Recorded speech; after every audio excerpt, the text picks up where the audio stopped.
আসসালামু আলাইকুম প্রিয় শিক্ষার্থী বন্ধুরা, আশা করি তোমরা সকলে ভালো আছো। আমরা শুরু করতে যাচ্ছি এইচএসসি পদার্থবিজ্ঞান দ্বিতীয় পত্রের প্রথম অধ্যায় তাপগতিবিদ্যা। তো আমরা শুরু করি। এখন তাপ তাপ বলতে আমরা কি বুঝতেছি? তাপ হচ্ছে এক প্রকারের শক্তি যা গরম ও ঠান্ডার অনুভূতি জাগায়।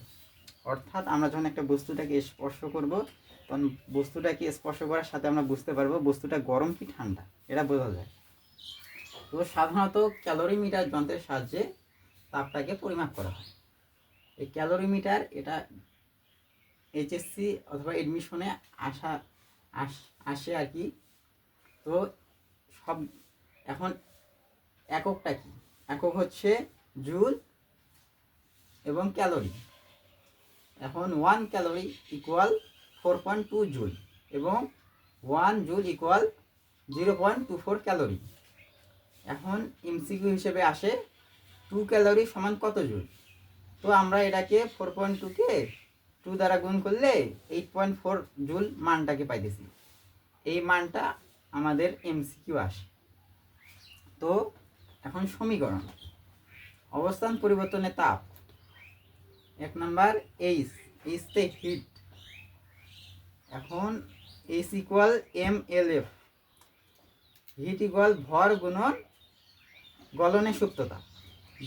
2 নাম্বার এইচ, এইচ মানে হিট, এম এল ভি ভর এবং বাষ্পীভবনের সুপ্ততা। এখন আপেক্ষিক সুপ্ততাপ এল এফ, যে তাপ বস্তুর তাপমাত্রার পরিবর্তন না ঘটিয়ে অবস্থার পরিবর্তন ঘটায় তাকে আপেক্ষিক সুপ্ততাপ বলে। অর্থাৎ বস্তুটার তাপমাত্রার পরিবর্তন ঘটাবে না, কিন্তু অবস্থার পরিবর্তন ঘটাবে, তাকে আপেক্ষিক সুপ্ততাপ বলে। আমরা সাধারণত পদার্থর মেন মানে 4টা অবস্থা দেখি, তার মধ্যে আমরা তরলের ক্ষেত্রে 3টাকে ধরি। যেমন 1 নাম্বার হচ্ছে কঠিন, 2 নাম্বার তরল, 3 নাম্বার হচ্ছে বায়বীয়। তেমন তাপমাত্রার পরিবর্তন না ঘটলে অবস্থার মানে তরল, একটা বরফকে আমি যদি তাপ দেই, একটু যদি রেখে দেই, ওই বস্তুটা আস্তে আস্তে গলা শুরু করবে, অনেক সময় বাষ্পীভূত হয়ে উড়ে যাবে। আর তাহলে সুপ্ততাপ 2 প্রকারের।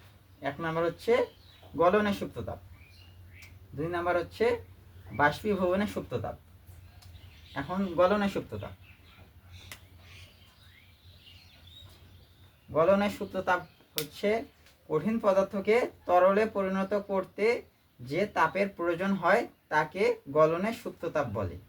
মানে কঠিন পদার্থকে আমরা তরলে পরিণত করতে যে পরিমাণ তাপের প্রয়োজন হইতেছে তাকে আমরা গলনের সুপ্ততাপ বলবো। একে সাধারণত এলএফ দ্বারা প্রকাশ করা হয়। এখন এলএফ এর একটা ভ্যালু আছে, মানটা এখন আমাদের মুখস্থ রাখা লাগে, কারণ এটা সচরাচর লাগে। তো এই এলএফ এর মান আমি এই পাশে লিখছি। এলএফ ইকুয়াল 3.36 গুণন 10⁵ জুল কেজি ইনভার্স 1। এই মানটা আমাদের লাগবে, এটা সচরাচর আসে পরীক্ষা। তো 2 নাম্বার পয়েন্ট, বাষ্পীভবনের সুপ্ততাপ।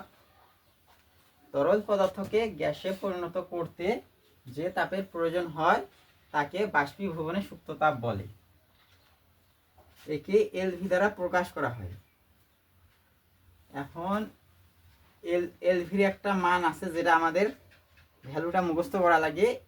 এলভি ইকুয়াল 2.26 গুণন 10⁶ জুল কেজি ইনভার্স 1। এই মানটা আমরা মুখস্থ করার চেষ্টা করব। এখন তাপমাত্রা পরিবর্তনে তাপ, H, H equal MS T2 - T1 অথবা এমএস θ2 - θ1। এইচতে হিটকে বোঝাচ্ছে, এই পাশে আমি লিখছি এইচতে হিট বোঝাচ্ছে এমএস T2 - T1 অথবা এমএস θ2 - θ1। এখন অনেক সময় আসে এমএস ডেল, এখন ডেল টি ইকুয়াল পরিবর্তনগুলা, মানে T2 - T1, ডেল থিটা মানে পরিবর্তন কত, θ2 - θ1। টিতে তাপমাত্রা, এমতে ভর এবং এসতে আপেক্ষিক তাপমাত্রা। তো আমাদের এতটুকুই আলোচনা ছিল। তোমাদেরকে সবারই এতক্ষণ ক্লাস করার জন্য ধন্যবাদ। তোমরা সকলে আমাদের পাশে থাকিও। আসসালামু আলাইকুম।